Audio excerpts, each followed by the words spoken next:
নমস্কাৰ আজি এই ভিডিঅ'ত আমি ৰছ ভেলি ৰিফাণ্ড প্ৰচেছৰ ওপৰত সম্পূৰ্ণ প্ৰক্ৰিয়া দেখাবলৈ গৈ আছোঁ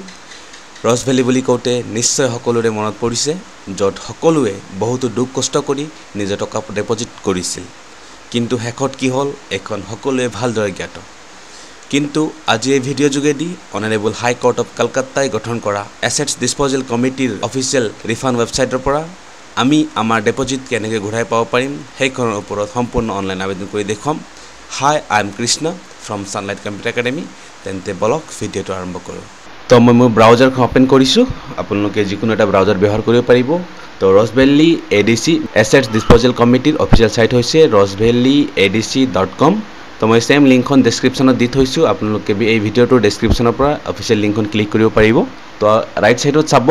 আপলোড চাৰ্টিফিকেট বুলি অপশ্যন আছে তো আপলোড চাৰ্টিফিকেটত ক্লিক কৰিছোঁ তো ইয়াৰ পাছতে আপুনি চাব তিনিটা অপশ্যন দেখা পাব ইনভেষ্টৰ নমিনি আদাৰ্স তো এইখন এতিয়া ক্লেইমখন কোনে কৰি আছে যদি ডাইৰেক্ট ইনভেষ্টৰজনে ক্লেইমখন কৰি আছে তেনেহ'লে ইনভেষ্টৰ হ'ব যদি ইনভেষ্টৰখন নাই তেনে তেওঁ নমিনিজনে এইখন ক্লেইমখন কৰিব পাৰিব যদি নমিনি নাই দিয়া তেন্তে কি হ'ব আদাৰ্স বুলি সম্পৰ্কীয় এজনে এইখন ক্লেইমখন প্ৰচেছ কৰিব পাৰিব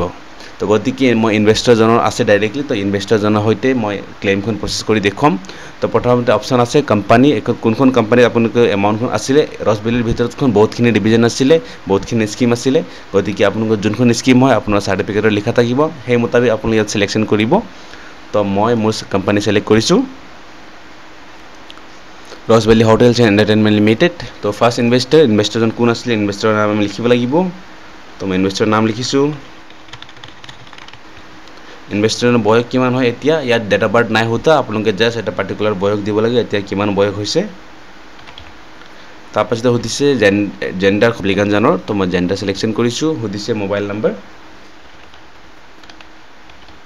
তো ইমেইল আইডি আমাৰ প্ৰয়োজন নাই ইমেইল আইডি এখন অপশ্যনেল হয় নিদিলেও হ'ব যদি আছে আপুনি দিব পাৰিব ইমেইল আইডিখন মোবাইল নম্বৰখন কিন্তু বহুত ইম্পৰ্টেণ্ট যদি আগলৈ গৈ যিকোনো ইনফৰমেশ্যন আহিবলগীয়া থাকে এই মোবাইল নম্বৰ যোগেদি তেওঁলোকে যোগাযোগ কৰিব তো আপুনি মোবাইল নম্বৰ মাৰাৰ পাছত ভেৰিফাই ক্লিক কৰিব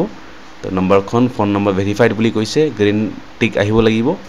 নেক্সট আইডেণ্টিটি টাইপ আপুনি আধাৰ কাৰ্ড আছে অপশ্যন আধাৰ কাৰ্ড দিব পাৰিব বা পেন কাৰ্ড বা ভোটাৰ কাৰ্ড যিকোনো দি পেলাই আপুনি ছাবমিট কৰিব পাৰিব এপ্লিকেশ্যনখন তো আধাৰ কাৰ্ড নম্বৰ বিচাৰিছে মই আধাৰ কাৰ্ড নম্বৰ টাইপ কৰিছোঁ তাৰপিছত ইনভেষ্টৰ টু যদিহে জইণ্ট এপ্লিকেশ্যন আছিলে যদি আপোনালোকে জইণ্টলি ইনভেষ্ট কৰিছিলে তেনেহ'লে ছেকেণ্ড ইনভেষ্টৰ থাকিব যদিহে নাই আপুনি এখন স্কিপ কৰিব এণ্ড চিধা ডাইৰেক্টলি নেম অফ ফাদাৰ বা হাজবেণ্ডত যাব যদি হাজবেণ্ড আছে হাজবেণ্ড নেম যদি ফাদাৰ হয় ফাদাৰ নেম দিব তো এড্ৰেছ বিচাৰিছে তো ভিলেজ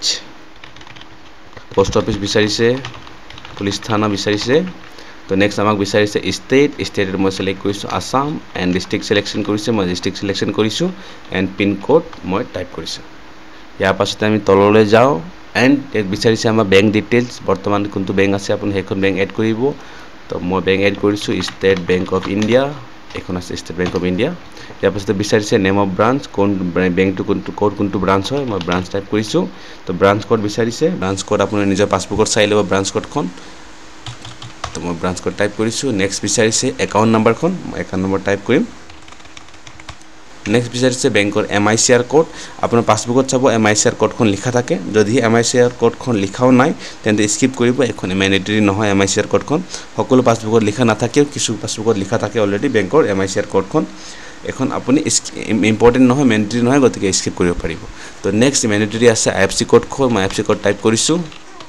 নেক্সট তললৈ যাম এণ্ড এতিয়া বিচাৰিছে আমাক ডিটেইলছ অফ ইনভেষ্টমেণ্টছ তো আমাক বিচাৰিছে ইয়াত ইনভেষ্টমেণ্ট চাৰ্টিফিকেট নম্বৰ বা বণ্ড নম্বৰ আপোনালোকে যোনটো চাৰ্টিফিকেটখন আপোনালোকৰ অৰিজিনেল চাৰ্টিফিকেট থাকিব পাৰে বা আপোনালোকে যদি মেচিউৰিটি হৈ যোৱাৰ পাছত আপোনাৰ চাৰ্টিফিকেটখন যদি ঘূৰাইও দিলে তাৰপিছত আপোনাক এখন একনলেজমেণ্ট ৰিচিপ্ট দিয়া গৈছিলে তো সেইখনত যোনখন আপোনাৰ চাৰ্টিফিকেট নম্বৰ বা একনলেজমেণ্ট নম্বৰ আছে আপুনি সেইখন ইয়াত টাইপ কৰিব লাগিব তো গতিকে মোৰ লগত আছে অৰিজিনেল চাৰ্টিফিকেটখন মই সেইখন নম্বৰখন টাইপ কৰিছোঁ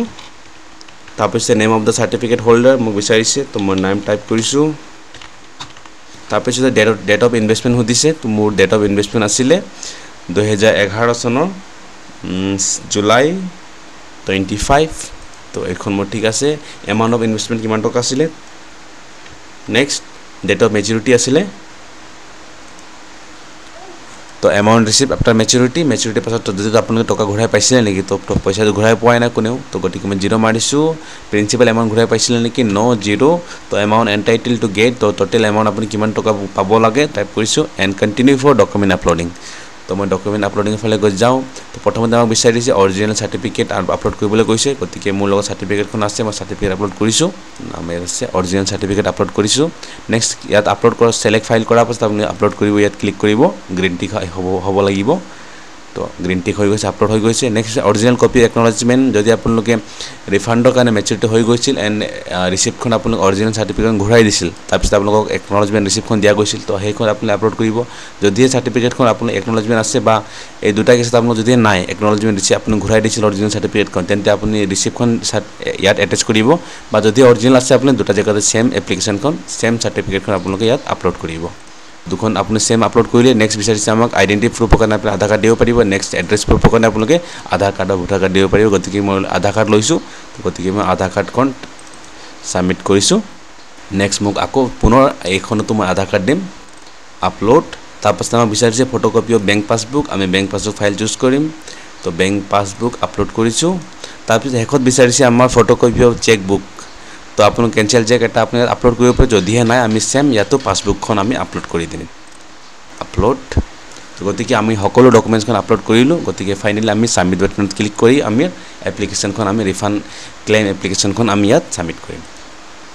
তো ইয়াত কৈছে ইনভেষ্টাৰ সেভ সাকসেসফুলি তো আমাৰ যোনটো প্ৰক্ৰিয়া আছিল ৰিফাণ্ডৰ ইমানে হয় বেছি দীঘল নহয় বহুত শৰ্ট সিহঁতে এপ্লিকেশ্যনখন ৰাখিছে ধুনীয়া প্ৰচেছখন তো মই অ'কে ক্লিক কৰিছোঁ অ'কে ক্লিক কৰাৰ পাছত আপোনালোকে নিজৰ ৰিচিপ্টখন জেনেৰেট কৰি ল'ব আপুনি নেক্সট ষ্টেপত আহিব ইনভেষ্টাৰ বুলি ইয়াত অহাৰ পাছত ক্লিক কৰিছোঁ এণ্ড আপোনালোকে যোনটো একনলেজমেণ্ট নাম্বাৰ বা চাৰ্টিফিকেট নাম্বাৰখন টাইপ কৰিছিলে সেইখন চাৰ্টিফিকেটখন নাম্বাৰখন ইয়াত টাইপ কৰি আপোনালোকৰ ৰিচিপ্টখন ইয়াত প্ৰিণ্ট কৰিব পাৰিব গতিকে মই চাৰ্টিফিকেট নম্বৰ টাইপ কৰিছোঁ নেক্সট টোটেল ইয়াত কিমান হ'ব আৰু হিউমেন বুলি সুধিছে তো এখন কেপচা কোড হয় গতিকে মই টোটেল মাৰিছোঁ 12 এণ্ড ইয়াত চাৰ্জ কৰাৰ লগে লগে আমি যোনটো এপ্লিকেশ্যন সাবমিট কৰিছিলোঁ এপ্লিকেশ্যন নম্বৰৰ সৈতে আমাৰ একনলেজমেণ্ট নাম্বাৰ ইয়াত আহিছে তো ইয়াত মই ক্লিক কৰিছোঁ এণ্ড আমাৰ গোটেই ডিটেইলছখন ইয়াত আহি পৰিছে গতিকে সিম্পল প্ৰিণ্টত ক্লিক কৰি আপোনাৰ নিজৰ ফিউচাৰ ৰেফাৰেঞ্চৰ কাৰণে আপুনি সেভ কৰি থ'ব বা প্ৰিণ্ট কৰি থ'ব তো আপোনালোকে নিজৰ এখন ফাইলখন ৰাখিব আৰু ফিউচাৰ আপডেটৰ কাৰণে আপোনালোকে SMS-খন পাব তো আমাৰ আজিৰ প্ৰচেছখন ইমানে আছিলে যদি ভিডিঅ'টো চাই ভাল পাইছে আমাৰ চেনেলখন সাবস্ক্ৰাইব কৰিব thank you so much for watching